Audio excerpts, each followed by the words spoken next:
네, 김영환입니다. 같이 말씀 묵상하겠습니다. 우리가 멸망할 때 대부분 외부의 원인을 둡니다. 그런데 실제적으로 그 문제를 살펴보면 사실 내부의 문제가 있을 때가 많죠. 튀르키예 같은 경우에 경제적 위기를 지금도 겪고 있는데요.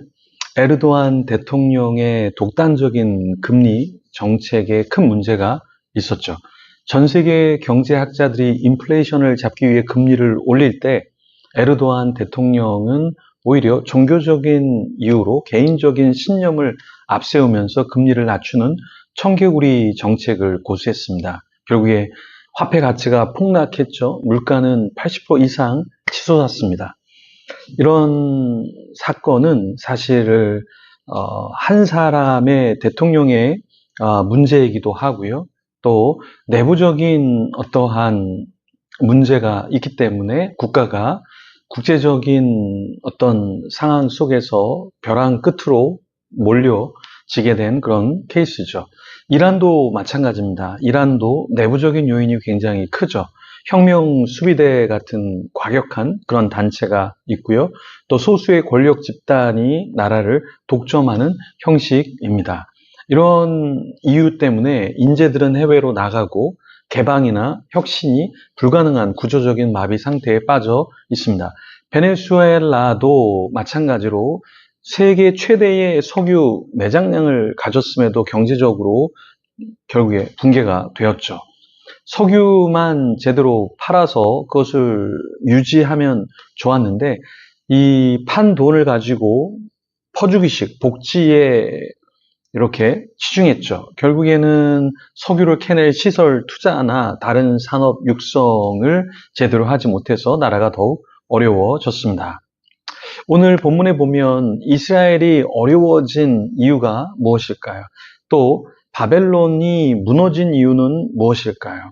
여기에는 다 뿌리 깊은 내면적인 죄악의 문제가 있다라는 것이죠.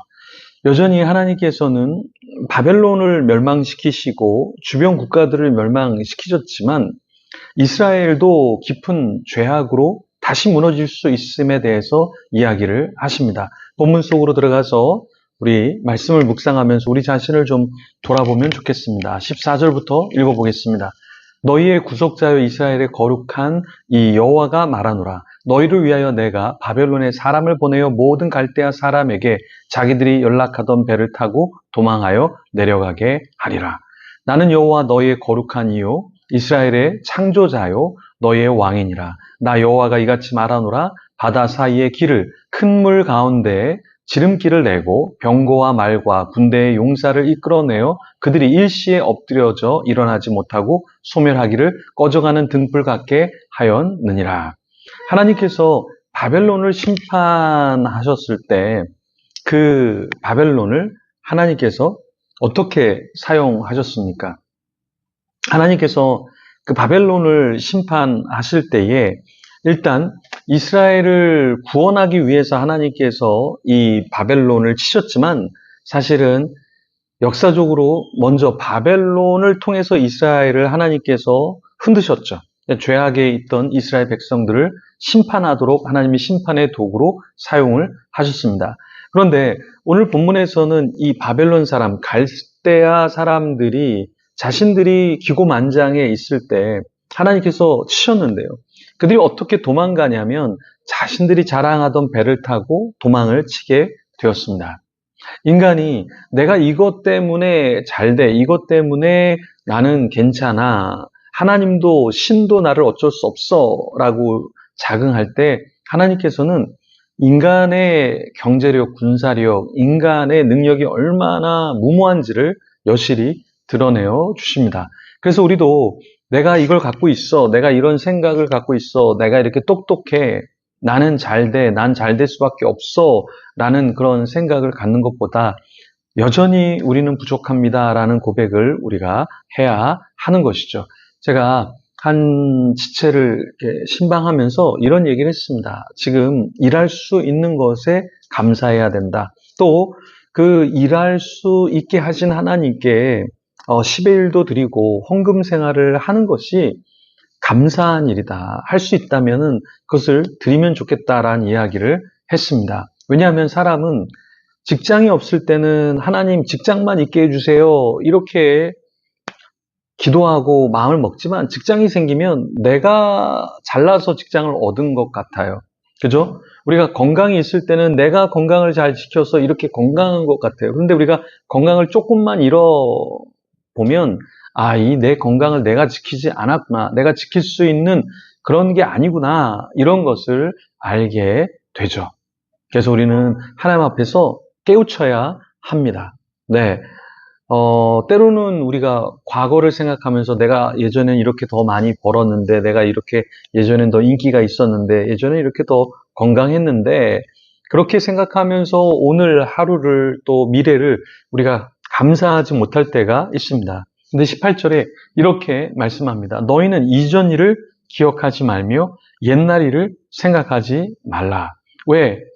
왜 이렇게 말씀하셨을까요? 19절에 보면 보라 내가 새 일을 행하리니 이제 나타낼 것이라. 너희가 그것을 알지 못하겠느냐? 반드시 내가 광야의 길을 사막의 강을 내리니. 이렇게 말씀하시는데요. 때로는 과거가 더 화려하고 옛날 일이 더 좋게 느껴질 수 있습니다. 근데 하나님께서는 뭐라고 말씀하시냐면 네가 어떤 형편에 있던 간에 내가 새 일을 행하겠다. 이제 내가 그것을 나타내 보여주겠다. 너가 그걸 알지 못하느냐? 반드시 내가 광야의 길을 사막의 강을 내겠다. 이 광야의 길이라는 것, 사막의 강이라는 것, 이것은 사실 쉬운 게 아니죠. 광야의 끝없는 미지의 그 땅에 거기에 길을 내시는 하나님.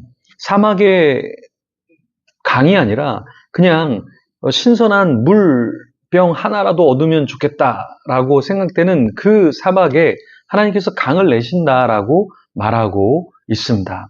우리는 어떤가요? 우리는 하나님 앞에서 때로는 나의 형편이 초라하기 때문에 나는 어쩔 수 없어 라고 생각할 때가 있습니다. 네, 저도 그럴 때가 있습니다. 그런데 그럴 때 우리가 다시 일어설 수 있는 것은 내가 아니라 하나님이 역사하신다면, 하나님이 하신다면 가능해 라는 그런 고백을 우리가 해야 하는 것이죠.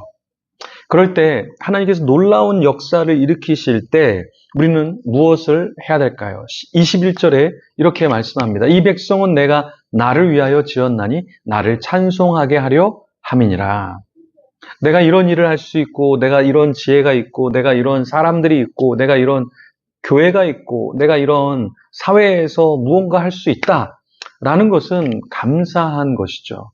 그런데 이 감사함을 모른 채 이건 당연히 내가 능력이 있어서 이렇게 된 거야 라고 해서는 안 될 것입니다. 오히려 나를 이렇게 사용해 주시고 나를 이렇게 은혜를 주시고 하시는 그 하나님께 우리의 찬송을 드려야 될 줄 믿습니다. 기도하겠습니다. 하나님 감사합니다.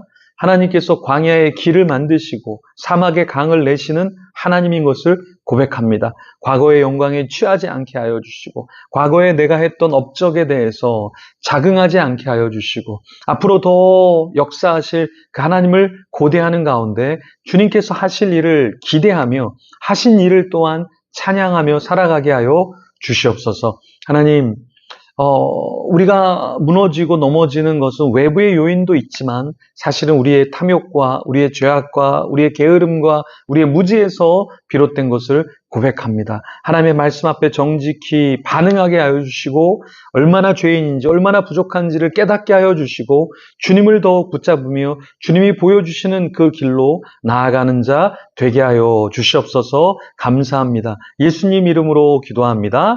아멘. 계속해서 기도하며 주님 앞에 나가겠습니다.